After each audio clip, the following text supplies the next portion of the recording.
회장님, 괜찮으시겠습니까? 대한민국 최고 보석 명장께서 복지관 청소라니요. 굳이 그렇게까지 하셔야. 할 겁니다. 내 아들 준영이가 다시 무너지는 꼴은 못 보겠어. 70대 보석 명장이 왜 청소부로 변장했을까요? 과연 어떤 일이 벌어진 건지 이야기 시작하기 전에 구독 버튼 꼭 눌러주세요. 이 이야기는 그로부터 2달 전으로 거슬러 올라갑니다. 복지관 2층 계단 모퉁이에서 낡은 회색 작업복을 입은 한 노인이 걸레를 들고 서 있습니다. 저는 그 노인을, 아니 제 자신을 거울에 비춰보며 쓴웃음을 지었어요. 70평생 최고급 정장만 입어온 이 몸이 지금 때 묻은 운동화에 구멍난 장갑을 끼고 있다니요. 1층 로비에서 들려오는 그 여자의 웃음소리. 정하늘. 우리 준영이가 사랑한다는 그 아이의 목소리가 계단을 타고 올라옵니다. 할머니, 오늘 날씨가 참 좋죠? 복지관 어르신 한 분께 밝게 말을 거는 소리가 들려요. 과연 저 아이가 우리 준영이를 진심으로 사랑하는 걸까요? 제 손에 든 걸레에서 물이 뚝뚝 떨어지고 5년 전 그날이 눈앞에 아른거립니다. 아버지, 저 다시는 결혼 같은 거 안 합니다. 준영이가 이혼 서류를 제 앞에 내던지던 그날. 응접실 대리석 바닥에 흩어진 서류들 위에 빨간 도장이 찍혀 있었지요. 준영이는 소파에 주저앉아 머리를 감싸쥐고 흐느꼈어요. 40대 남자가, 그것도 제 아들이 그렇게 무너지는 모습을 본 건 처음이었습니다. 그 여자가 저를 사랑한 게 아니었어요. 제 뒤에 있는 신씨 가문, 달빛 자수정, 그 명예와 돈을 사랑했던 거예요. 아들의 목소리는 갈라져 있었고 저는 그저 아들의 등을 쓰다듬어 줄 수밖에 없었지요. 가슴이 찢어지는 것 같았어요. 제가 평생 쌓아올린 명예가 제가 깎고 다듬은 보석들이 제 아들을 이렇게 무너뜨렸다는 사실이 너무나 고통스러웠습니다. 그 후로 준영이는 사람들을 피했어요. 대외 활동을 모두 끊고 작은 디자인 스튜디오에 틀어박혀 지냈지요. 가끔 제가 찾아가면 억지로 웃어 보이며 괜찮다고 했지만 그 아이의 눈에서 빛이 사라진 걸 저는 알고 있었습니다. 그런 준영이가 3달 전부터 조금씩 달라지기 시작했어요. 어느 날은 제게 전화를 걸어 웃으며 이런 말을 하더군요. 아버지, 오늘 정말 맛있는 차를 마셨어요. 우엉차인데 구수하면서도 은은한 게 마음이 편안해지더라고요. 차 이야기를 하는 아들의 목소리에는 5년 만에 처음 듣는 생기가 담겨 있었습니다. 그리고 1달 전 준영이가 제 서재를 찾아왔어요. 아버지, 결혼하고 싶은 사람이 생겼어요. 책을 읽던 제 손이 멈췄고 준영이는 소파에 앉아 조심스레 말을 이었습니다. 이름은 정하늘이에요. 전통 찻집 겸 도예 공방을 운영하고 있어요. 처음 만난 건 제 스튜디오 근처 찻집에서였어요. 그냥 편안했어요, 아버지. 제가 누군지 뭘 가졌는지 묻지도 않고 그저 차 한 잔 앞에 놓고 마주 앉아 이야기하는 게 좋았어요. 준영이의 눈에 다시 빛이 돌아온 걸 보니 기뻤지요. 정말 기뻤습니다. 하지만 동시에 불안했어요. 그분은 내가 누군지 알고 있니? 아니요. 저는 그냥 작은 디자인 스튜디오 운영자라고만 했어요. 순간 제 가슴이 철렁 내려앉았습니다. 또다시 같은 일이 반복되는 건 아닐까? 그날 밤 저는 오랜 시간 서재 창밖을 바라보았어요. 70년을 살아오면서 수없이 많은 보석을 다뤄왔지만 정작 사람의 마음을 감정하는 법은 몰랐지요. 이번엔 내가 직접 확인해야겠어. 다음 날 저는 30년 동안 제 비서로 일해온 이 여사를 불렀습니다.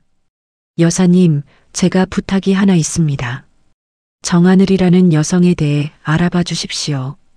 그리고 제가 그 사람 곁에서 직접 지켜볼 수 있는 방법을 찾아주십시오. 일주일 후, 이 여사가 자료를 가지고 왔어요. 회장님, 정하늘 씨는 매주 화요일과 목요일 오후 2시부터 마을 복지관에서 봉사활동을 하고 있습니다. 그 복지관은 제가 지난 10년간 익명으로 기부해 오던 바로 그곳이었지요. 저는 결심했습니다.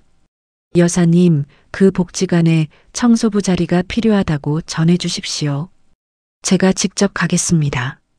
그렇게 저는 70평생 처음으로 청소부가 되었어요. 고급 정장을 벗고 낡은 작업복을 입었고 손에는 걸레와 빗자루를 들었지요. 거울을 보니 초라한 노인이 서 있었지만 이상하게 마음은 편안했습니다. 복지관 첫날 저는 2층 계단을 닦으며 1층 로비를 내려다보았어요. 하늘이 어르신들께 차를 따라드리는 모습이 보였지요. 환한 미소, 공손한 말투. 하지만 이것만으로는 알 수 없었어요. 며칠이 지나고 저는 점점 복지관 일에 익숙해졌습니다.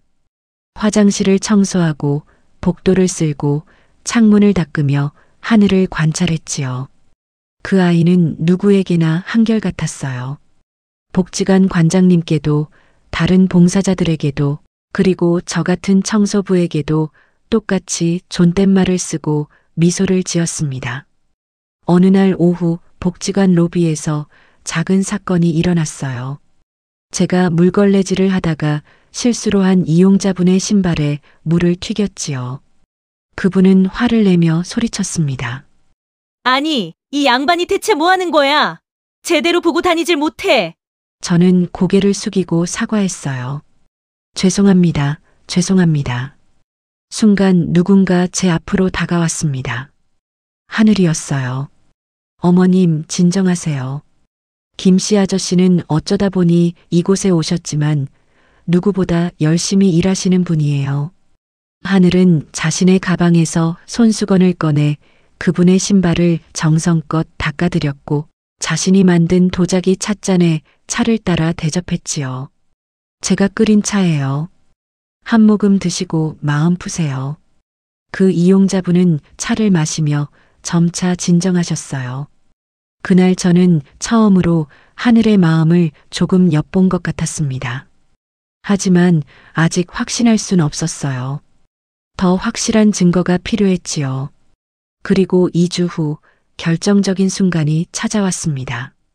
복지관 앞에서 폐지를 줍는 80대 노인이 무거운 수레를 끌다 그만 쓰러지고 말았어요. 수레가 넘어지며 폐지들이 사방으로 흩어졌지요. 복지관 직원 몇 명이 창밖을 보다가 고개를 돌렸어요. 오늘 업무가 많아서요. 복지관 일도 아니고요. 하지만 하늘은 달랐습니다. 그 아이는 즉시 밖으로 뛰쳐나가 노인을 부축해 일으켰어요. 할아버지, 괜찮으세요? 다치신 데는 없으세요? 저는 복지관 창문 너머로 그 장면을 지켜보았습니다. 하늘은 노인의 팔을 잡고 천천히 복지관 안으로 데려왔고 의자에 앉혀드린 뒤 따뜻한 차와 간단한 식사를 준비했지요. 할아버지, 수레가 너무 낡으신 것 같아요. 바퀴가 녹슬어서 무거우시겠어요. 노인은 고개를 끄덕였습니다. 그러게 말이야. 돈이 없어서 새로 살 수가 없고 그냥 이거 끌고 다니는데 요즘은 힘이 너무 딸려. 하늘은 잠시 생각하더니 말했어요. 할아버지, 제 공방으로 가시죠. 제가 도와드릴게요. 저는 몰래 그 뒤를 따라갔습니다. 하늘의 도예 공방은 복지관에서 걸어서 10분 거리에 있었어요. 작지만 깔끔하고 따뜻한 느낌의 공간이었지요. 하늘은 노인의 수레를 살펴보더니 자신의 지갑에서 돈을 꺼내 근처 철물점으로 달려갔습니다. 30분 후 하늘은 새 알루미늄 바퀴 4개를 사들고 왔어요. 그리고 공구를 꺼내 직접 낡은 바퀴를 떼어내고 새 바퀴를 달기 시작했지요. 땀이 이마에 맺히고 손에 기름이 묻었지만 하늘은 멈추지 않았습니다. 1시간이 지나자 수레가 새 것처럼 가벼워졌어요. 하늘은 노인에게 수레를 밀어보시라고 했고 노인은 눈물을 글썽이며 말했습니다. 아이고, 이렇게 가벼울 수가. 아가씨, 정말 고맙네. 얼마를 드려야 하나? 하늘은 손을 저으며 웃었어요. 아니에요, 할아버지. 그냥 제가 돕고 싶어서 한 거예요. 대신 너무 무리하지 마시고 힘드시면 복지관에 오세요. 제가 또 차 대접해 드릴게요. 저는 공방 밖 골목에 숨어서 그 모든 장면을 지켜보았습니다. 눈물이 흘러내렸어요. 70년을 살면서 수많은 보석을 다뤄왔지만 이 순간 제 눈앞에 있는 하늘의 손길이야말로 진짜 보석이었지요. 이 아이의 마음이야말로 내 달빛 자수정보다 귀하구나. 명예나 돈으로 살 수 없는 진정한 가치가 바로 이런 거구나. 그로부터 일주일 후 복지관에서 한 어르신의 생신 잔치가 열렸습니다. 80세가 넘은 박할머니의 생일이었지요. 복지관에서는 소박한 미역국과 케이크를 준비했어요. 그런데 하늘이 큰 보자기를 들고 나타났습니다. 할머니, 생신 축하드려요. 하늘은 보자기를 펼쳐 보였어요. 그 안에는 정성스럽게 차려진 음식들이 가득했습니다. 직접 만든 잡채, 동그랑땡, 나물 무침, 그리고 예쁘게 장식한 도시락까지. 다른 봉사자들은 복지관에서 준비한 음식만 내놨는데 하늘은 새벽부터 일어나 직접 요리를 했다고 했어요. 할머니께서 평소 잡채를 좋아하신다는 걸 기억하고 만들었다면서요. 저는 복도 모퉁이에서 그 모습을 지켜봤습니다. 박할머니는 눈물을 글썽이며 하늘의 손을 꼭 잡았어요. 우리 딸도 이렇게 안 해주는데. 고맙다, 정말 고맙구나. 식사가 끝난 후 하늘은 설거지를 하며 남은 음식을 도시락에 정성껏 담았습니다. 할머니, 저녁에도 드세요. 제가 또 올게요. 저는 그날 알았습니다. 이 아이는 그냥 착한 척하는 게 아니라 정말로 남을 기쁘게 하는 것에서 행복을 느끼는 사람이구나. 한 사람 한 사람의 마음을 기억하고 그들이 원하는 걸 알아서 해주는 따뜻한 사람이구나. 저는 그날 저녁 즉시 복지관 청소부 일을 그만두고 준영이에게 전화를 걸었습니다. 준영아, 결혼해라. 아버지가 허락한다. 일주일 후 최고급 한정식 집에서 상견례가 열렸어요. 저는 깔끔한 정장을 입고 자리에 앉아 하늘을 마주 보았습니다. 하늘은 깜짝 놀란 표정으로 저를 바라보았지요. 하늘 양, 우리 처음 만나는 건 아니죠?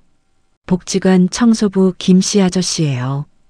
하늘의 얼굴이 새하얗게 질렸고 준영이는 아버지 라고 외치며 놀란 표정을 지었어요. 하지만 저는 차분하게 말을 이었습니다.